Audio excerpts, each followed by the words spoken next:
ICT का जो role है रिसर्च में बहुत ज़्यादा बढ़ चुका है। रिसर्च आजकल देखिए आसान हो चुकी है आईसीटी के द्वारा। कंप्यूटर के ज़रिए सारा काम हो रहा है। जैसे मान लीजिए कई कुछ जैसे रिसर्च करनी है तो सीधे ही जो हेल्प ली जा सकती है गूगल से, यूट्यूब से एक रिसर्चर को, जैसे उसका टाइम बचता है, उसके पैसे बचते हैं, तो वो रिसर्च कर सकता है। ऐसा नहीं पूरी रिसर्च वहाँ से करे, अपनी रिसर्च वो कर सकता है, लेकिन उसकी हेल्प ले सकता है गूगल से। तो देखिए यहाँ पे डाटा कलेक्शन बहुत ज़रूरी है कोई भी रिसर्च करने के लिए। सो देखिए यहाँ पे कंडीशन क्या है, यहाँ पे 3 कंडीशन है। Application of ICT in pre data analysis, यानी कि डाटा इकट्ठा करने से पहले जो प्री डाटा, यानी कि डाटा इकट्ठा करने से पहले की जो प्रोसेस होता है उसे कहते हैं प्री डाटा एनालिसिस। यानी कि डाटा को इकट्ठा करने से पहले एनालिसिस करके देखना कि कौन सा डाटा चाहिए। उसके बाद application of ICT in data analysis, उसके बाद आती है हमारी जब डाटा इकट्ठा कर लिया जाता है। उसके बाद application of ICT in post data analysis, यानी कि डाटा इकट्ठा करने के बाद क्या होता है वो इसमें, यानी कि डाटा इकट्ठा करने से पहले की जो प्रोसेस है वो कैसा है, डाटा इकट्ठा जब हो चुका है वो कैसा है, और डाटा इकट्ठा करने के बाद क्या होता है, सब कुछ इसमें आपको स्टेप बाय स्टेप बताया जाएगा। सो देखिए पहले बात करते हैं हम application of ICT in pre data analysis. तो देखिए application of ICT in pre data analysis refers to the activities how ICTs are applied on activities of social science research before reaching the state of data analysis। तो देखिए pre data analysis जैसे नाम से ही पता चलता है कि pre data analysis का मतलब क्या होता है कि जब डाटा इकट्ठा करने से पहले, जब डाटा इकट्ठे करने के बारे में सोचा जाता है तो कैसा होता है। आप देखिए ये क्या है, ये एक्टिविटीज़ हाउ, यानी कि ये वो एक्टिविटीज़ है कि आईसीटी को कैसे अप्लाई किया जाए। यानी कि देखिए एक रिसर्चर को पता है कि रिसर्च कैसे करनी है ना, कौन सा डाटा इकट्ठा करना है।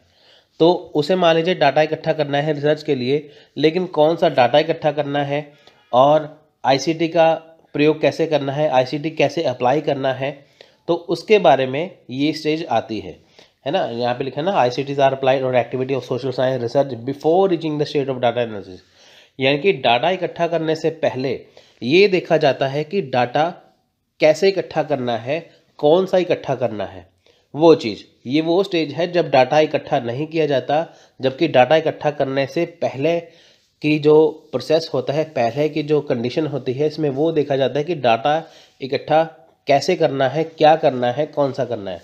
आप देखिए मान लीजिए एक रिसर्चर है, उसे इंडिया की पॉपुलेशन के ऊपर रिसर्च करना है, तो जाहिर सी बात है कि वो डाटा पॉपुलेशन के ऊपर ही करेगा, है ना। तो इसलिए ये वो कंडीशन है जहाँ पे डाटा इकट्ठा करने से पहले की जो स्टेज है। अब देखिए यहाँ पे क्या है, ICT application in pre data analysis include. अब देखिए प्री डाटा एनालिसिस में कौन कौन सी चीज़ें कंडीशन जो इंक्लूड है, देखिए literature search, content search, literature tracking और डाटा कलेक्शन, ये 4 चीज़ें आती हैं। तो इसे ब्रीफली डिस्कस करते हैं। पहला है लिटरेचर सर्च। अब देखिए last time a researcher need to perform a manual research on hard copy of literature in libraries where by this is tedious effort and result were limited. अब देखिए यहाँ पे क्या है कि आप देखिए जब आईसीटी नहीं था उस टाइम देखिए जो रिसर्चर थे वो क्या करते थे, मैनुअल रिसर्च करते थे। मैनुअल रिसर्च मतलब कि जो हर एक काम अपने हाथ से करना पड़ता था, है ना। तो उन्हें क्या करना पड़ता था कि लाइब्रेरी में जाना पड़ता था, उनको मोटी मोटी किताबें पढ़नी पड़ती थी, उनसे नोट्स बनाने पड़ते थे, है ना। तो बहुत ज़्यादा एफर्ट करना पड़ता था। अगर उन्हें किसी चीज़ के बारे में देखिए कुछ नॉलेज चाहिए थी तो वो वहाँ उस जगह पे जाते थे, है ना। जैसे मान लीजिए पॉपुलेशन की बात करते तो उन्हें जगह जगह घूमना पड़ता था हर जगह पे, तो उनको सारे काम मैनुअल करने पड़ते थे। मोटी मोटी जो हार्ड कॉपी से किताबें हैं लिटरेचर की वो पढ़नी पड़ती थी लाइब्रेरी से, और उनको जगह जगह जाना पड़ता था। और जो रिज़ल्ट थे वो क्या थे, वो लिमिटेड थे, यानी कि जो रिज़ल्ट थे वो इतने अच्छे नहीं आते थे फिर भी, और मेहनत ज़्यादा थी उसमें। लेकिन on the contrary a lot of research material, literature and artifact today can be search using internet search engine and database. लेकिन जो आज का टाइम है वो पूरा डिजिटल हो चुका है। वहाँ पे क्या है कि आपको बहुत सारा लिटरेचर, रिसर्च मटेरियल, आर्टिफैक्ट्स वगैरह बहुत कुछ मिल जाएगा। कहाँ पे? इंटरनेट से। आप देखिए कोई भी चीज़ जो है वो सर्च करेंगे आपको गूगल पे आसानी से मिल जाती है, यूट्यूब पे आसानी से मिल जाती है। लेकिन पहले ऐसा नहीं था। पहले क्या करना पड़ता था, बहुत मोटी मोटी बुक्स को पढ़ना पड़ता था, नोट्स बनाने पड़ते थे ऐसे करके, है ना। तो ये चीज़ उसमें होती थी। लेकिन आज काम आसान हो चुका है। आज घर बैठे बैठे कहीं पे जाने की ज़रूरत नहीं है। गूगल पे सर्च करिए, पूरा आपको डाटा मिल जाएगा। अलग अलग राइटर का डाटा मिल जाएगा आपको। जो लाइब्रेरी में जाना पड़ता था वो बुक्स आपको पीडीएफ के रूप में मिल जाएंगी और आपको काफ़ी अच्छा वर्क मिल जाएगा और हर जगह आपको देखने के लिए मिल जाएगी। तो होता क्या है कि जो पहले काम मैनुअली होता था, आजकल डिजिटली काम हो रहा है। तो पहले भी देखिए लिटरेचर सर्च होता था, है ना। लिटरेचर सर्च देखिए पहले भी होता था लेकिन आज भी होता है। फ़र्क इतना है कि पहले ज़्यादा टाइम लगता था, आजकल ज़्यादा टाइम नहीं लगता। सो देखिए लिटरेचर सर्च करने के लिए ये वही कंडीशन मैं आपको बता रहा हूँ प्री डाटा की, यानी कि डाटा इकट्ठा कैसे करना है। यहाँ पे ये वो कंडीशन है कि डाटा इकट्ठा कैसे करना है ना। तो देखिए यहाँ पे आजकल है शोध गंगा। ये देखिए गवर्नमेंट की तरफ से चलाए गए इनिशिएटिव्स हैं कि ताकि जो रिसर्चर की यहाँ पे हेल्प हो सके। Indian thesis respiratory where you can research and download the thesis. अब देखिए मान लीजिए कि एक रिसर्चर को रिसर्च करनी है, या मान लीजिए आप पीएचडी करते हैं, आपको रिसर्च करनी है सेम टॉपिक के ऊपर जो पहले कोई कर चुका है, लेकिन आपको आइडिया नहीं है कि रिसर्च कैसे करनी है, क्या क्या उसमें होना चाहिए। सो उसे क्या करेंगे, जो शोध गंगा गवर्नमेंट की तरफ से इनिशिएटिव बनाया गया है, किसके लिए? रिसर्चर के लिए, कि ताकि उनकी हेल्प हो सके। तो वहाँ क्या करते हैं कि जो पीएचडी कर चुके हैं, जो रिसर्च कर चुके हैं, वो अपनी थीसिस को शोध गंगा पे अपलोड करते हैं। उनको अपलोड करना ज़रूरी है, मैंडेटरी है। वो अपनी थीसिस को वहाँ पे अपलोड कर देते हैं, जिससे क्या होता है कि जो आने वाला रिसर्चर है आगे जाके वो क्या करता है, उसे डाउनलोड कर लेता है और वो उसे थीसिस को देखता है कि ये थीसिस कैसे बनाई गई है। वो सेम थीसिस वैसे आइडिया लेके बनाते हैं। तो शोध गंगा क्या है, रिसर्चर के लिए बनाए गए हैं जो पीएचडी करते हैं, रिसर्च करते हैं। तो वहाँ पे क्या है, थीसिस अपलोड की जाती है दूसरे रिसर्चर की, कि ताकि उसे हेल्प ली जा सके। नेक्स्ट है गूगल स्कॉलर। अब देखिए provides a way to broadly search for scholarly literature across discipline and sources. अब देखें यहाँ पे क्या है, यहाँ पे ब्रॉडली सर्च हो सकता है लिटरेचर, है ना। जो स्कॉलर स्टूडेंट हैं, है ना। तो वहाँ पे क्या है, देखिए गूगल स्कॉलर पे आपको बहुत सारा डाटा मिल जाएगा। देखिए ये जो सारी चीज़ें हैं, यहाँ पे आपको लिटरेचर मिलेगा पूरा, किसके लिए? रिसर्चर के लिए। यानी कि एक जो रिसर्चर है वो अपने रिसर्च के लिए इनकी हेल्प ले सकता है। तो देखिए शोध गंगा हो गया, गूगल स्कॉलर हो गया, यहाँ पे भी आपको देखिए पूरा लिटरेचर मिल जाएगा। माइक्रोसॉफ्ट एकेडमिक सर्च है, to find information about academic papers, authors, conferences, journal, organization from multiple sources. आपको देखें यहाँ पे कॉन्फ्रेंसेस मिल जाएंगी, जर्नल मिल जाएंगी, ऑथर्स की बुक मिल जाएंगी, एकेडमिक पेपर मिल जाएगा, सब कुछ आपको यहाँ पे मिलेगा माइक्रोसॉफ्ट एकेडमिक रिसर्च के बारे में। नेक्स्ट है मेंडले। मेंडले क्या है, देखिए a unique platform comprise a social network, reference manager, article, visualization tools. अब देखिए एक यूनिक प्लेटफॉर्म है मेंडले। तो यहाँ पे क्या है, सोशल नेटवर्क है। सोशल नेटवर्क मतलब कि जो रिसर्च करने वाले हैं वो सभी इससे जुड़े होते हैं, है ना। यहाँ पे रेफरेंस मैनेजर होता है, आर्टिकल्स होते हैं, बहुत सारी चीज़ें आपको यहाँ पे मिलती है।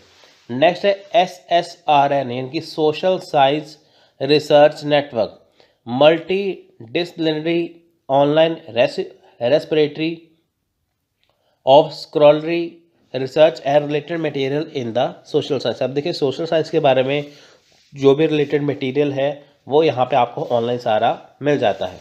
तो कहने का सिंपल सा और स्पष्ट क्लियरली मतलब ये है कि ये जो सारी चीज़ें हैं, चाहे वो शोध गंगा है, गूगल स्कॉलर है, माइक्रोसॉफ्ट एकेडमिक सर्च है, मेंडले है, सोशल साइंस रिसर्च नेटवर्क यानी कि SSRN है, ये क्या है, लिटरेचर सर्च करने के बारे में। अब देखिए जब भी रिसर्च की जाती है सबसे पहले डाटा इकट्ठा किया जाता है। डाटा इकट्ठा में सबसे पहले ज़रूरी है कि लिटरेचर को सर्च करना, है ना। यहाँ पे सिर्फ लिटरेचर सर्च करना है। मान लीजिए लिटरेचर सर्च का काम पूरा हो गया, उसके बाद बारी आती है कंटेंट सर्च करने के बारे में। लिटरेचर सर्च तो कर लिया हमने, जो चाहिए था हमने वो ले लिया, लेकिन कंटेंट के बारे में देखना है कि हम किसके बारे में रिसर्च करना चाहते हैं। देखिए, in today world's of research, researcher can utilize the soft copy literature search और find function to search for specific keywords or phrases in which time is more effective, which this is more effective and productive। अब देखिए यहाँ पे क्या है, यहाँ पे देखिए सिंपल सी बात क्या है, जो आज का ज़माना है, जो टुडेज वर्ल्ड है रिसर्च के लिए, वहाँ पे क्या करते हैं कि जो रिसर्चर होते हैं वो सॉफ्ट कॉपी यूज़ करते हैं लिटरेचर की। सॉफ्ट कॉपी मतलब PDF फाइल होगी, वर्ड फाइल होगी, जिप फाइल होगी, ये सारी सॉफ्ट कॉपी है जो कंप्यूटर में, मोबाइल में, लैपटॉप में रखी जाती है। पहले हार्ड कॉपी होती थी, यानी कि जो थीसिस हाथों से लिखी जाती थी उसे क्या किया जाता था, उसे बुक के रूप में रखा जाता था। पहले देखिए हाथ से सब कुछ लिखा जाता था ना अपने हाथों से, और पेपर पे नोट्स बनाए जाते थे, वो हार्ड कॉपी होती थी। जो भी काम हार्ड कॉपी मतलब जो भी काम पेपर के ऊपर खुद से लिखा जाता है वो सॉफ्ट कॉपी मतलब जो कंप्यूटर वाली फाइल होती है। आजकल देखिए जो सॉफ्ट कॉपी का ज़माना है, यहाँ पे जो हाथों से नहीं लिखा जाता वहाँ पे कंप्यूटर पे टाइप होता है। तो देखिए ये जो सारे फंक्शन है ना, तो इससे क्या है कि स्पेसिफिक कीवर्ड यहाँ पे मिल जाते हैं। स्पेसिफिक कीवर्ड मतलब कि देखिए जैसे मान लीजिए कोई रिसर्च है, पहले हार्ड कॉपी हाथों से लिखी जाती थी, उसे अंडरलाइन किया जाता था हाथों से, और आजकल क्या है कंप्यूटर में सब कुछ टाइमिंग होती है। देखिए आप उसे कलर्ड कर सकते हैं किसी लाइन को, है ना, वहाँ पे आप उसे हाईलाइट कर सकते हैं, बोल्ड कर सकते हैं, इटैलिक कर सकते हैं। ये सारी चीज़ें आपको यहाँ पे मिल जाती है, जिससे क्या होता है कि जो कीवर्ड्स होते हैं वो इतने स्टाइलिश बन जाते हैं कि जो आपका जो रिसर्च का जो पार्ट है वो बहुत ज़्यादा इफेक्टिव हो जाता है। सो देखिए this observation is also supported what Sikren 2003 had stated that online search using technology is inexpensive and can improve the identification of relevant source of literature। अब देखिए ये पहली बार 2003 में देखा गया है ना, 2003 में देखा गया कि जो ऑनलाइन जो सर्च है जिसमें टेक्नोलॉजी ऑनलाइन की इस्तेमाल की जाती है वो ज़्यादा एक्सपेंसिव नहीं है, वो ज़्यादा महंगी नहीं है। इससे क्या है देखिए जो इम्प्रूव होता है सोर्स ऑफ लिटरेचर। आप देखिए जो पहले मैनुअल सर्च करते हैं उसमें बहुत ज़्यादा पैसा खर्च होता था, लेकिन जो अभी ऑनलाइन का ज़माना, जैसे ऑनलाइन जो भी आप टेक्नोलॉजी इस्तेमाल करते हैं वहाँ पे चीज़ें एक्सपेंसिव नहीं होती। तो वहाँ पे क्या है, इसे इम्प्रूव किया जा सकता है लिटरेचर को, यानी कि पूरा लिटरेचर अगर वहाँ पे डाल दिया जाए तो वो इजीली वहाँ से उसे देख सकते हैं, उसे वहाँ पे कर सकते हैं। तो ये ज़्यादा महंगा नहीं है। आप देखिए कंप्यूटर लैपटॉप तो हर एक के पास होता है। मान लीजिए देखिए आपके पास आपको नोट्स बनाने हैं तो आपको कॉपी लेनी पड़ेगी मार्केट से ना, नोटबुक, वहाँ पे लिखना पड़ेगा, तो वो काफ़ी महंगी होती चली जाएंगी। लेकिन अगर आप वही वर्ड में लिखेंगे कंप्यूटर में तो आपको वो सस्ता पड़ेगा, हालांकि आपके पास कंप्यूटर लैपटॉप होना चाहिए। सो देखिए such content search also enables a researcher to evaluate quickly whether a particular articles or thesis is worthy for his or her deeper review। आप देखिए जो भी कंटेंट यहाँ पे सर्च किया जाता है वो सबसे पहले रिसर्चर उसे ये जानने की कोशिश करता है कि जो उसने कंटेंट सर्च किया है कि क्या वो सही है, क्या वो बिल्कुल सही है, उसकी थीसिस सही है, उसके आर्टिकल सही है, क्या उसके लिए वो वर्ती हैं, क्या उसके लिए वो लाभदायक है कि नहीं, है ना। तो देखिए जैसे मान लीजिए जो भी कंटेंट सर्च होता है वो देखिए कंप्यूटर जो है ऑटोमेटिकली वहाँ पे गलती पकड़ लेता है, स्पेलिंग मिस्टेक पकड़ लेता है, वो सारी चीज़ें वहाँ पे काम में आती हैं। Moreover, the content search also help a qualitative researcher to count the frequency of certain keywords appear in a interviewed transcript more effectively।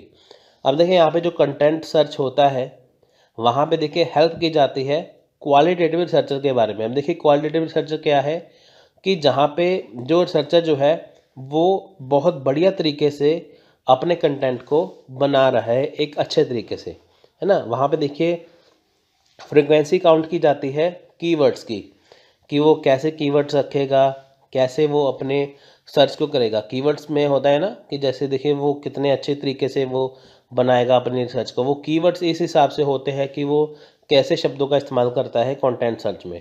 तो यहाँ पे देखिए कंटेंट सर्च करना बहुत ज़रूरी है।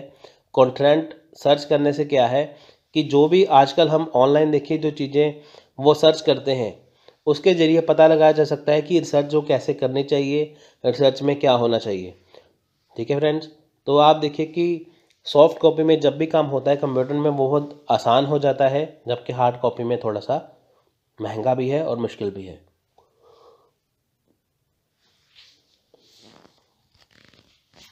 Next literature tracking. अब देखिए पहले हमने बात यहाँ पे देखिए कर ली लिटरेचर सर्च के बारे में, फिर हमने बात कर ली कंटेंट को सर्च किया गया है ना, वो कर लिया हमने यहाँ पे पूरा। उसके बाद हम बात करेंगे लिटरेचर ट्रैकिंग के बारे में। देखिए कंटेंट सर्च में एक और बात यहाँ पे आती है कि जैसे मान लीजिए आपने कुछ भी कीवर्ड लिखा, आपको उसके बारे में बहुत सारी चीज़ें दिख जाएंगी। जैसे मान लीजिए आपने इंडियन पॉपुलेशन लिखा, आपको उसके बारे में बहुत सारी चीज़ें मिल जाएंगी। तो जब आपको कीवर्ड टाइप करना है आपके पास सारी चीज़ें वहाँ पे आपको मिल जाएंगी। तो लिटरेचर ट्रैकिंग में देखिए क्या है, in the past researcher have sort, classify and store all their literature और artifact that they had review in computer folders और फिजिकल फोल्डर प्लेस होल्डर। अब देखिए पहले क्या था, पहले में क्या होता था कि जो रिसर्चर थे वो अपनी फ़ाइल को सॉर्ट करते। सॉर्ट मतलब होता है कि फ़ाइल को क्रम वाइज लगाना है ना, सीक्वेंस वाइज लगाना वहाँ पे। तो सॉर्टिंग होती थी वहाँ पे, जैसे उसने जो भी रिसर्च किया तो जैसे पहला पार्ट, दूसरा पार्ट, तीसरा, चौथा, पाँचवा, ऐसे जैसे लेसन बनते हैं वैसे सॉर्टिंग की जाती है ना।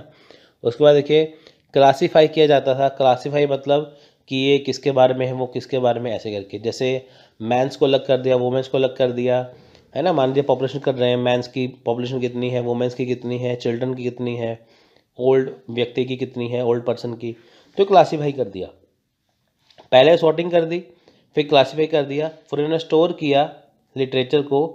ठीक है, फिर उसमें देखिए रिव्यू किया जाता था कंप्यूटर फोल्डर के अंदर, है ना। कंप्यूटर फोल्डर देखिए खुद से बनाए जाते थे, किसी के फोल्डर का नाम दे दिया। आपके पास देखिए जैसे कंप्यूटर है, आप किसी फाइल को रखेंगे आप उसे नाम दे देंगे।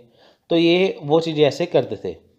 सो देखिए यहाँ पे लिटरेचर ट्रैकिंग में क्या है, जो भी उन्होंने काम कर लिया उन्हें क्या था, सॉर्ट कर दिया, क्लासीफाई कर दिया, स्टोर कर दिया अपने लिटरेचर को, और कंप्यूटर में क्या था, उन्हें रिव्यू करने के लिए रख दिया जाता था। Researcher also needs to create their own tracking mechanism. Example, in a Word document or spreadsheet format to track and manage their review literature so that they can reuse or re-refer in future. Doing these manually can be daunting task. अब देखिए यहाँ पे क्या है कि जो researcher है उन्हें देखिए खुद से ट्रैकिंग मैकेनिज्म भी क्रिएट करना होता है कि ताकि जैसे देखिए जो भी वर्ड का डॉक्यूमेंट है या स्प्रेडशीट है ना, वो खुद से बना सकें। जैसे वर्ड डॉक्यूमेंट खुद से बनाए, स्प्रेडशीट खुद से बनाए, कि ताकि वो अपने लिटरेचर वर्क को मैनेज कर सकें और उनका रीयूज़ और रेफ़र कर सकें उन्हें फ्यूचर में। सो देखिए ये जो चीज़ें होती हैं ये टास्क को सही करती हैं। उसके बाद देखिए with the advancement of ICT researcher can still use the old approach, but more and more researcher now are using software like Mendeley which can help manage, share and discover the literature, content and contact they have reviewed. पहले देखिए होता क्या था, आपको मैं फिर से बताता हूँ। पहले जो रिसर्चर रिसर्च करते थे वहाँ पे क्या था, जो फाइल बनाते थे कंप्यूटर के अंदर वो सेव करते थे, तो उन्हें क्या करना था, मैनुअली तरीके से ट्रैकिंग करने की ज़रूरत पड़ती थी कि ताकि वो उन्हें फिर से फ्यूचर में यूज़ कर सकें, उनको रेफ़र कर सकें। अब देखिए मान लीजिए वो वर्ड डॉक्यूमेंट बनाते हैं, स्प्रेडशीट बनाते हैं, उनको खुद से बनाना पड़ता था सब कुछ यहाँ पे करने के लिए, तो थोड़ा सा मुश्किल हो जाता था। लेकिन आजकल देखिए ICT का ऐसे ऐसे नए नए सॉफ्टवेयर आ गए हैं जिसने ओल्ड अप्रोच को ख़त्म कर दिया।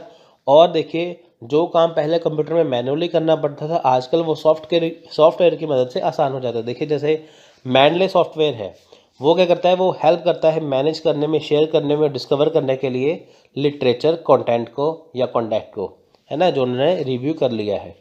पहले क्या होता था, उनको खुद से सब कुछ करना पड़ता था।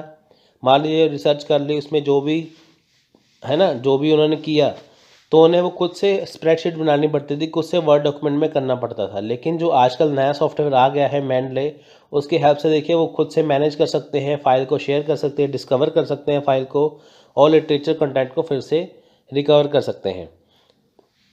तो ये काम उनका आसान हो गया। Using software like Mendeley to track a researcher literature is saving time and effort as well as applicable to manage lots of literature that the researcher was not possible in the past. अब देखिए पहले ऐसा possible नहीं था, लेकिन देखिए जब से मेंडले आया है उससे क्या हो सकता है, उससे क्या होता है कि जो रिसर्चर है वो अपने लिटरेचर वर्क को ट्रैक कर सकता है, जिससे उसका टाइम बचेगा, उसका एफर्ट बचेगा, है ना। तो वो आसानी से मैनेज कर सकता है बहुत सारा लिटरेचर वर्क। तो देखिए बहुत सारा लिटरेचर वर्क पहले कंप्यूटर में खुद से मैनेज करना पड़ता था, खुद से सब कुछ करना पड़ता था, लेकिन मेंडले जो सॉफ्टवेयर आया है उसकी वजह से क्या है, वो काफ़ी कुछ आसान हो गया है। अब उसे खुद से काम रिसर्च को नहीं करना पड़ता, वो सारी ही चीज़ मेंडले करता है, जिससे उसका टाइम और एफर्ट बचता है। नेक्स्ट है डाटा कलेक्शन। अब देखिए यहाँ पे बारी आती है डाटा कलेक्शन की। अब देखिए with the help of application of ICT, data collection can be collected via online, web based और इंटरनेट सर्वे। अब देखिए जो डाटा कलेक्शन है वो कैसे हो सकता है, या आईसीटी से, या देखिए ऑनलाइन से, या वेब बेस्ड जो इंटरनेट सर्वे है उससे, जिसे आजकल वेबिनार बोलते हैं वैसे। Using this purpose built software and internet technology, which are greener technology in data collection, can reduce the time and cost to collect survey response from the respondent. Not only an online survey can be administered more effectively, but the data collected in its original format can also be input directly into statistical software. अब देखिए होता क्या है, data collection देखिए पहले क्या था, जगह जगह जगह जगह घूम कर क्या है, सर्वे करना पड़ता है, जगह जगह घूम के, है ना। तो जगह जगह पहले घूमेंगे, फिर सर्वे करेंगे, उसके बाद था क्या था, डाटा कलेक्ट होता। लेकिन आजकल क्या है, सब कुछ ऑनलाइन हो चुका है, ऑनलाइन इंटरव्यू हो जाएगा, ऑनलाइन इंटरनेट सर्वे हो जाएगा। सर्वे होता है ना, जैसे मान लीजिए आप देखेंगे गूगल पे क्वेश्चन आते हैं, वोट डालिए यहाँ पे, है ना। और यूट्यूब पे देखिए जो होता है वहाँ पे क्वेश्चन डाल देते हैं, इसका वोट डालिए बताइए, तो वहाँ पे ऑनलाइन जो इंटरनेट सर्वे हो जाता है। तो देखिए यहाँ पे क्या है कि जो सॉफ्टवेयर देखिए जो नए नए बनाए गए हैं, उससे क्या है, जो इंटरनेट की टेक्नोलॉजी आ चुकी है, उससे डाटा कलेक्शन करना जो है वो बहुत आसान हो गया। उससे क्या है, टाइम भी बचता है और कॉस्ट भी बचती है। जो देखिए कॉस्ट लगती थी ना सर्वे करने के लिए, वो कॉस्ट भी बच जाएगी, टाइम भी बच जाएगा, है ना, वो सारी चीज़ें। तो देखिए ये सिर्फ ऑनलाइन से ही नहीं, लेकिन देखिए जो डाटा कलेक्ट होता है जो ओरिजिनल फॉर्मेट में, ये उसके लिए भी देखिए सॉफ्टवेयर होते हैं। जैसे मान लीजिए डाटा कलेक्ट कर लिया ओरिजिनल फॉर्मेट में, तो आप उसे देखिए स्टैटिस्टिकल सॉफ्टवेयर बना सकते हैं। जैसे मान लीजिए जैसे आपने डाटा इकट्ठा कर लिया, आपको वो दिखाना है बार चार्ट के रूप में, पाई चार्ट के रूप में, लाइन ग्राफ के रूप में, तो आप उसे आसानी से वहाँ पे भी दिखा सकते हैं। तो ये सारी चीज़ें यहाँ पे आसान हो गई। सो देखिए यहाँ पे हमने किया है प्री डाटा एनालिसिस में literature search, content search, literature tracking और डाटा कलेक्शन। सो अब हम बात करेंगे next application of ICT in data analysis के बारे में। देखिए इससे पहले हमने प्री डाटा एनालिसिस किया था कि डाटा इकट्ठा करने से पहले वाली कंडीशन, कि डाटा इकट्ठा कैसे करना है, क्या ध्यान में रखना है। अब बारी आती है डाटा इकट्ठा कर लिया गया है, उसका एनालिसिस करना है। तो देखिए application of ICT in data collection in data analysis include the ICT are applied on activities during the stage of data analysis and can divided into। अब देखें यहाँ पे क्या है कि ये स्टेज है जहाँ पे डाटा इकट्ठा कर लिया गया है। इससे पहले हमने किया था डाटा इकट्ठा करने से पहले वाली कंडीशन, जहाँ पे डाटा इकट्ठा करना था, लेकिन ये वो कंडीशन है जहाँ पे डाटा इकट्ठा कर लिया गया है, तो उसे एनालिसिस करना है कि वो डाटा कैसा है। अब देखिए जो डाटा है उसे हम दो पार्ट में डिवाइड कर सकते हैं। पहला है क्वांटिटेटिव डाटा एनालिसिस, दूसरा है क्वालिटेटिव डाटा एनालिसिस। सो इसे हम ब्रीफली जानेंगे। देखिए क्वांटिटेटिव में होता क्या है कि जो डाटा हमने कितनी क्वांटिटी में किया है वो क्वालिटी होता है कि वो कितना अच्छा है। तो इसे पूरा ब्रीफली डिस्कस करते हैं। सो देखिए क्वांटिटेटिव डाटा एनालिसिस में क्या है। देखिए the exploratory factors analysis, multiple regression, T test and analysis of variance यानी कि ANOVA are some common data analysis technique used among researcher conducting quantitative research. अब देखिए जो डाटा को क्वांटिटेटिव डाटा एनालिसिस में क्या होता है, डाटा को एक्सप्लोर करने का फैक्टर। अब देखिए डाटा को यहाँ पे जांचना है, परखना है, ये देखना है कि जो डाटा हमारे पास है वो क्वांटिटी में कितना अच्छा है। उसके लिए देखिए क्या है, मल्टीपल रिग्रेशन है, टी टेस्ट होते हैं, है ना, और एनालिसिस होता है, वेरियस तरीकों का एनालिसिस होता है, और जो कॉमन डाटा एनालिसिस टेक्निक है वो इस्तेमाल की जाती है किसमें, क्वांटिटेटिव रिसर्च के बारे में। क्वांटिटेटिव रिसर्च में देखिए वो चीज़ होती है कि डाटा जो है वो कितना इकट्ठा किया गया है ना, उसकी गिनती कर लेते हैं कितना इकट्ठा किया गया है, कितने फैक्ट इकट्ठे किए गए हैं, कितना इकट्ठा किया गया है, वो चीज़ें होती है क्वांटिटी। हम कहते हैं ना 200 पेज का डाटा इकट्ठा कर लिया, 500 पेज का डाटा इकट्ठा कर लिया, तो वो जो पेजेस के नंबर होते हैं, जो नंबर्स में आता है वो होता है डाटा, है ना, उसे कहते हैं क्वांटिटेटिव डाटा। आपके पास देखिए मान लीजिए कोई बुक है 500 पेज की, तो आपके पास वो क्या है, वो क्वांटिटेटिव डाटा है, लेकिन उसके अंदर वो लिखा कितना अच्छा है वो होता है क्वालिटेटिव। सो देखिए there are also some advanced and popular data analysis technique like path analysis, covariance based structure equation modelling SEM, variance based SEM यानी कि partial last least squares, hierarchical regression analysis and hierarchical linear modelling. तो देखिए ये जो सारी चीज़ें हैं ये क्या है, डाटा एनालिसिस करने की टेक्निक है। कौन सा डाटा, ये वो डाटा है, क्वांटिटेटिव डाटा एनालिसिस करने की टेक्निक है जो आजकल इन सॉफ्टवेयर की मदद से की जाते हैं, डाटा को एनालिसिस किया जाता है। एनालिसिस करने का मतलब ये है कि जो हमारे पास डाटा है वो कितना अच्छा है, वो कितनी मात्रा में है। हमें जैसे देखिए कि जो डाटा चाहिए था क्या वही डाटा है, कुछ एक्स्ट्रा तो नहीं है, कुछ एक्स्ट्रा तो नहीं है। अगर मान लीजिए कुछ डाटा इकट्ठा होगा, एक्स्ट्रा होगा, तो उसे हटा दिया जाता है। जैसे मान लीजिए हमें करना था इंडिया की पॉपुलेशन के बारे में, है ना, तो हमने क्वांटिटी इकट्ठी कर ली, लेकिन वहाँ पे क्या है, वर्ल्ड का डाटा साथ में आ गया, तो हमें वर्ल्ड का डाटा जो है वो काट देना है, सिर्फ किसका रखना है, इंडिया का। तो यहाँ पे ये एनालिसिस किया जाता है कि जो हम जिस रास्ते पे चले थे तो क्या हमने वो इकट्ठा किया है, इसलिए। सो देखिए पहला यहाँ पे है statistical package for social science यानी कि SPSS are more advance and rich with a lot of feature and functionality. अब देखिए ये क्वांटिटेटिव डाटा एनालिसिस करने का एक तरीका है SPSS यानी कि statistical package for social science, जिसमें देखिए जो ये बहुत एडवांस लेवल का बनाया गया है, जिसमें क्या है कि बहुत सारे फीचर है, बहुत सारे फंक्शन है डाटा को एनालिसिस करने के लिए। दूसरा है आर यानी कि R foundation for statistical computing. अब देखें यहाँ पे स्टैटिक्स के रूप में देखें कंप्यूट किया जाता है, गणना की जाती है यहाँ पे, है ना, गिना जाता है यहाँ पे, वो आर से होता है।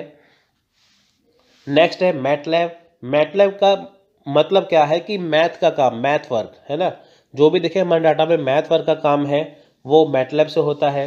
नेक्स्ट है माइक्रोसॉफ्ट एक्सेल। आपको पता है माइक्रोसॉफ्ट एक्सेल में क्या है, शीट्स बनाया, सेपरेट शीट बनाई जाती है, बहुत सारी शीट्स बनाई जाती है। जैसे देखिए जो भी बिलिंग वगैरह होती है वो भी माइक्रोसॉफ्ट एक्सेल से होती है, जो डेट शीट है, मार्कशीट है, वो सभी इससे बनती है।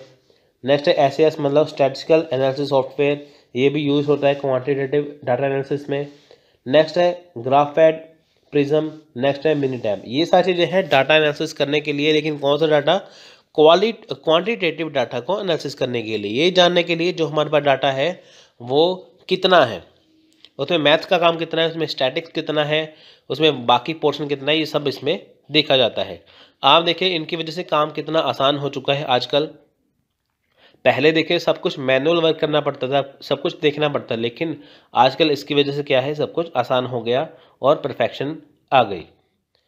सो नेक्स्ट है क्वालिटेटिव डाटा एनालिसिस। क्वालिटेटिव में देखिए क्या है कि ये जांचना जहाँ पे कि जो हमारे पास हमने डाटा इकट्ठा किया था, मान लीजिए 500 पेज का डाटा इकट्ठा कर लिया, लेकिन वो कितना क्वालिटी का है ना, वो कितना अच्छा है।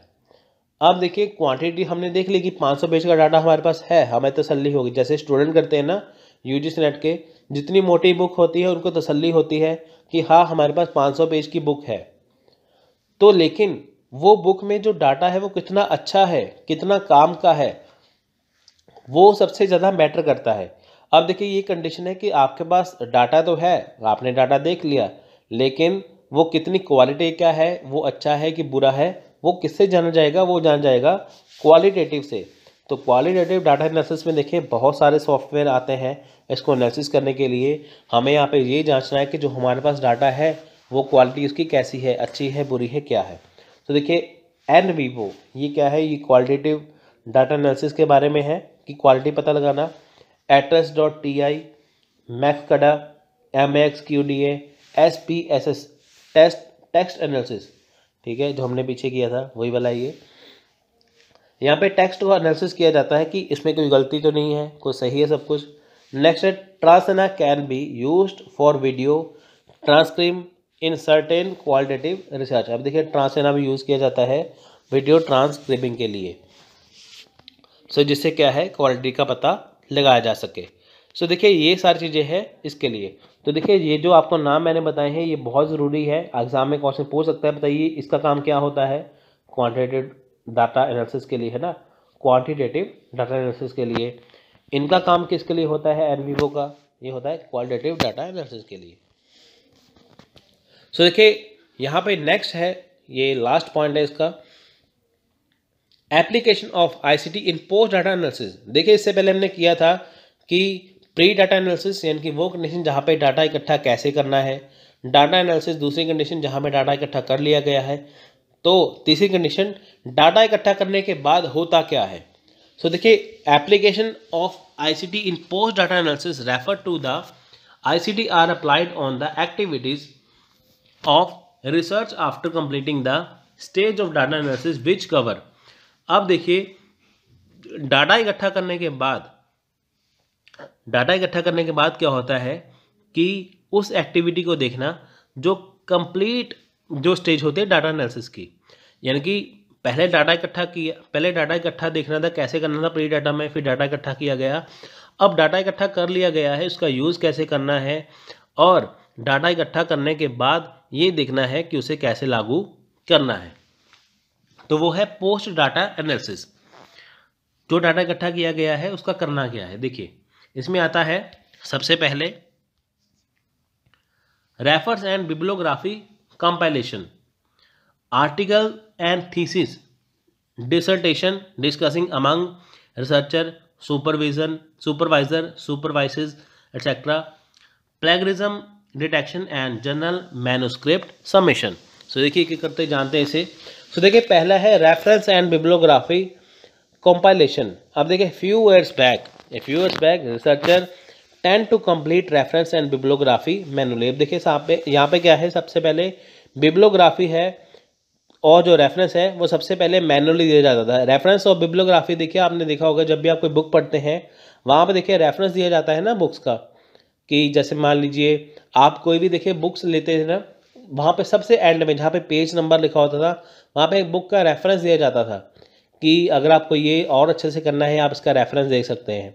आप देखिए गूगल पे कोई भी चीज़ सर्च करेंगे, आपने चीज़ सर्च कर ली, विकीपीडिया पे देख लिया, तो सबसे नीचे जाएंगे वहाँ पे रेफरेंस लिंक होते हैं, रेफरेंस दिया जाता है कि ये डाटा वहाँ से लिया गया है, आपको और अच्छे से करना है तो आप वहाँ से कर सकते हैं। तो ऐसा ही सेम बुक में होता था, आप कोई भी देखिए बुक देखेंगे वहाँ पे नीचे रेफरेंस दिया जाता था कि अगर आपको ये और अच्छे से करना है तो आप इस बुक का रेफरेंस ले सकते हैं। वो सबसे एंड में पेज नंबर के साथ लिखा होता था। तो देखिए पहले ये काम सारा क्या होता था, मैनुअली होता था कुछ साल पहले। देखिए they literally typing into build the entire section of reference और bibliography then followed by sorting them in ascending order. अब देखिए होता क्या था, ये सब कुछ पहले जो बिब्लियोग्राफी रेफरेंस है, ये सारे जो रेफरेंस है पहले हर सेक्शन में क्या था, खुद से टाइप करना पड़ता था। यानी कि अगर आपको रेफरेंस देना है किसी बुक में तो आपको सारी चीज़ पहले टाइप करनी होती थी, हर एक जो सेक्शन है वहाँ पे टाइप करना होता था कि कौन सा कैसे रेफरेंस है। उसके बाद देखिए फिर उसे असेंडिंग ऑर्डर में यानी कि क्रम वाइज लगाना होता था, जैसे 1 2 3 4 5 असेंडिंग ऑर्डर ऐसे होता है ना, बढ़ते क्रम में ऐसे। असेंडिंग ऑर्डर मतलब बढ़ते क्रम में, पहले 1 फिर 2 फिर 3 4 5 ऐसे। तो पहले क्या होता था, जब भी रेफरेंस देना होता था, बिब्लियोग्राफी देनी होती थी, तो वहाँ पे क्या होता था, सबसे पहले क्या था, इंटायर सेक्शन में खुद से टाइप करना पड़ता था, फिर उसे असेंडिंग ऑर्डर में अरेंज करना पड़ता था। लेकिन आजकल क्या है, while researcher are writing they can use citation और reference management software to help select citation and populate the reference और बिब्लियोग्राफी ऑटोमेटिकली।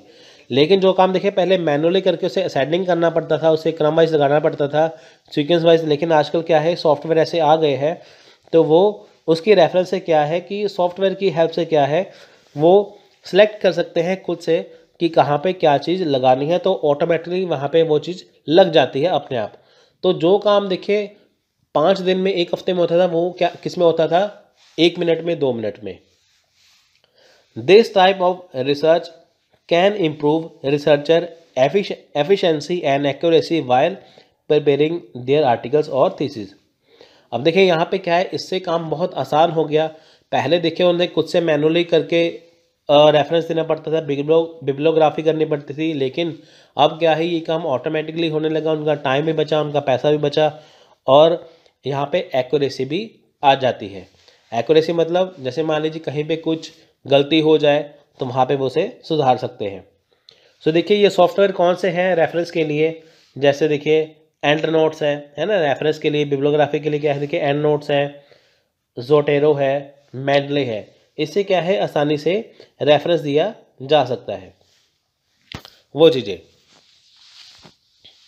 तो देखिए नेक्स्ट है article and thesis, dissertation discussion. अब देखिए in the course of producing an article, thesis और dissertation there are needs for discussion or communication among researcher, supervisor, supervises और during the viva course। अब देखिए यहाँ पे क्या है कि इसमें देखिए जो थीसिस है, जो आर्टिकल है, इसमें क्या है, डिस्कशन करनी होती है। देखिए जैसे डिस्कशन होते हैं ना, यहाँ पे किसमें डिस्कशन होती है, रिसर्चर के बीच में, सुपरवाइजर जो होते हैं उनके बीच में, सुपरवाइजर्स के बीच में, है ना। वाइवा वाइस जब होता है ना, वाइवा वाइस देखिए जब प्रैक्टिकल होते हैं तब होता है ना, जो रिसर्चर होता है और सामने जो सुपरवाइजर बैठा है वो क्वेश्चन पूछता है कि बताइए कि जो आपकी रिसर्च है वो कैसी है, इसमें क्या क्या चीज़ है, तो रिसर्चर उसका जवाब देते हैं, है ना। तो उसमें क्या है कि ये सारी चीज़ें इसमें आमने सामने होके होती थी। सुपरवाइजर सामने बैठते थे, रिसर्चर से क्वेश्चन पूछते थे ऐसे करके। लेकिन अब क्या है, we have advance application of ICT to facilitate sharing of research material, seeking comments from subject matter expert, enable analytics to monitor paper publish as well as following some scholarly works। अब देखिए पहले क्या था, सब कुछ वो viva voice होता था, सब कुछ आमने सामने होता था। लेकिन अब क्या है कि जैसे आप देखिए, मान लीजिए अपने कंटेंट को, अपने रिसर्च वर्क को देखिए, मटेरियल को शेयर करेंगे तो वहाँ पे आपको कमेंट मिल जाएंगे कि ये अच्छा है कि बुरा है ना।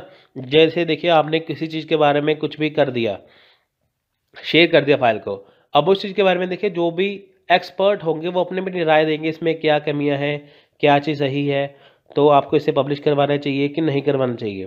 पहले क्या होता था, सब कुछ आमने सामने होता था, है ना। आजकल क्या है कि आपने फाइल शेयर कर दिया तो आपको उसका तुरंत ही उसका क्या है, वो उसमें बता देंगे इसमें क्या क्या कमियाँ हैं, क्या क्या चीज़ सही है ना। जैसे मान लीजिए कि यूट्यूब पे किसी ने कोई लेक्चर डाल दिया तो उसमें नीचे कमेंट्स आते हैं ना, ये ऐसी है, इसमें ये कमी, इसमें वो कमी है, वो चीज़ें। तो ऐसे ही देखिए थीसिस वर्क जैसे मान लीजिए अपलोड कर दिया तो नीचे कमेंट लिखा आता है, इसमें ये कमी है, इसमें ये होना चाहिए, ऐसे करके। तो पहले देखिए काम सब कुछ मैनुअली था, लेकिन आजकल क्या है, ये काम आसान हो गया। अब देखिए देयर आर ऑनलाइन प्लेटफॉर्म। अब ऑनलाइन प्लेटफॉर्म देखिए कौन से हैं, वेबसाइट कौन सी है जहाँ पे ये डिस्कशन की जा सकती है, जैसे academia.edu, इनकी एजू और रिसर्च गेट। अब देखिए यहाँ पे वाइवा वॉइस की ज़रूरत नहीं है, सब कुछ आमने सामने ज़रूरत नहीं है। आपको वहाँ पे क्या करना है, अपना डाटा जो शेयर करना है, उससे क्या है कि आपको वहाँ पे कमेंट्स मिल जाएंगे, ये चीज़ें कैसी हैं, ये चीज़ अच्छी है कि बुरी है ना, वो चीज़ डिफरेंट लोगों के वहाँ पे कमेंट मिल जाएंगे। तो academia.edu, इनकी एजू और रिसर्च गेट पे ये देखिए बहुत ज़रूरी है, एग्जाम में क्वेश्चन पूछ लेंगे। रिसर्च गेट मान लीजिए किस में यूज़ होता है, आर्टिकल थीसिस डिसर्टेशन डिस्कशन में। नेक्स्ट है प्लेगरिज्म डिटेक्शन, प्लेगरिज्म होता है चोरी किया हुआ काम। अब देखिए मान लीजिए किसी रिसर्चर ने रिसर्च की, उसने सीधे सी डायरेक्ट गूगल से किसी का वर्क चुरा लिया, है ना, तो चुरा के अपने फाइल में फिट कर लिया, तो उससे पता लगाया जा सकता है कि ये जो काम है वो कितना सही है कितना गलत है, उसका ओरिजिनल वर्क है या नहीं। यानी कि किसी रिसर्चर का काम ये देखना है कि वो ओरिजिनल है या किसी का चुराया हुआ है, वो प्लेगरिज्म डिटेक्शन से पता लगाया जा सकता है। इसे ये आसानी से पता लगाया जा सकता है कि जो उसने थीसिस जमा करवाई है इसकी खुद की है या चोरी की है। So in the past, plagiarism acts were slow and hard to detect as the authority of university or journal depends on readers to identify them manually while they were reading through submitted articles or thesis dissertation। अब देखिए पहले क्या था, past में plagiarism का पता लगाना मुश्किल था, बहुत स्लो था। देखिए मान लीजिए किसी को पता लगाना है कि किसने चोरी किया काम अपने बीच में डाला है, तो क्या करना पड़ता था, यूनिवर्सिटीज़ को भी, है ना, जो उनके जर्नल होते थे, डिपेंड करना पड़ता था रीडर्स के ऊपर। जैसे किसी ने कोई फाइल जमा करवा दी, वो आगे उनको पहुंचा देते थे। जो रीडर्स हैं वो उसी फाइल को देखिए खोजते थे, किसी बुक से, कभी किसी से, कभी किसी से, तो सारा कुछ काम मैनुअली होता था। तो पता लगाया जाता था कि ये चोरी का है या नहीं। तो वो काम जो होता था वो बहुत मुश्किल से होता था, बहुत स्लो था। लेकिन आजकल क्या है, ऐसे ऐसे सॉफ्टवेयर आ गए हैं जहाँ पे जो फाइल जो थीसिस जमा कराई गई है वहाँ पे सॉफ्टवेयर से आसानी से सिर्फ 1 मिनट में पता लगाया जा सकता है कि ये फाइल कहाँ से उठाई गई है। जो काम देखिए रीडर्स करते थे, यानी कि फाइल का पूरा पढ़ना, फिर देखना, फिर सर्च करना, काम बहुत स्लो था। लेकिन ये जो सॉफ्टवेयर है, सॉफ्टवेयर कौन से, देखिए ग्रामरली है, आर्टिकल चेकर है, ट्रंटिन है, डुप्ली चेकर है। इससे आसानी से पता लगाया जा सकता है कि जो काम है वो किसका है, कहाँ से चोरी किया है। जैसे किसी ने देखिए थीसिस जमा करवा दी, वहाँ पे देखिए ये थीसिस यहाँ पे अपलोड कर देंगे किसी में एक में भी, तो वहाँ पे पता लगाया जा सकता है कि कितना पोर्शन कहाँ से उठाया गया है। तो वो चीज़ें आसानी से हो सकती हैं। पहले देखिए जो काम मैनुअली होता था बहुत देर लगती थी, कई बार होता ही नहीं था, लेकिन आजकल काम आसान हो चुका है। सो नेक्स्ट यहाँ पे देखिए है लास्ट, जर्नल मैन्युस्क्रिप्ट सबमिशन। अब देखिए जो जर्नल मैन्युस्क्रिप्ट्स हैं वो सबमिशन सबमिट कैसे करना है। अब देखिए in the past journal manuscript submission used to via email communication between researcher and journal editor.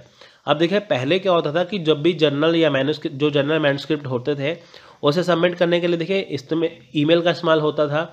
इसमें कम्युनिकेट करना पड़ता था रिसर्चर को या ऑथर को, किसके साथ, जर्नल एडिटर के साथ या कोऑर्डिनेटर के साथ। यानी कि जिसको मेल भेजना है उसके साथ क्या था, रिसर्चर को कोऑर्डिनेट करना पड़ता था, कम्युनिकेट करना पड़ता था। अब क्या है, now web based journal manuscript management and peer review software, electronic manuscript submission और management system are commonly used among the community of researcher and journal publisher. देखिए पहले क्या था, कम्युनिकेट करना पड़ता था, पहले उसको पूछना पड़ता था कि ये मेरा काम है, क्या मैं आपको भेज दूं, है ना।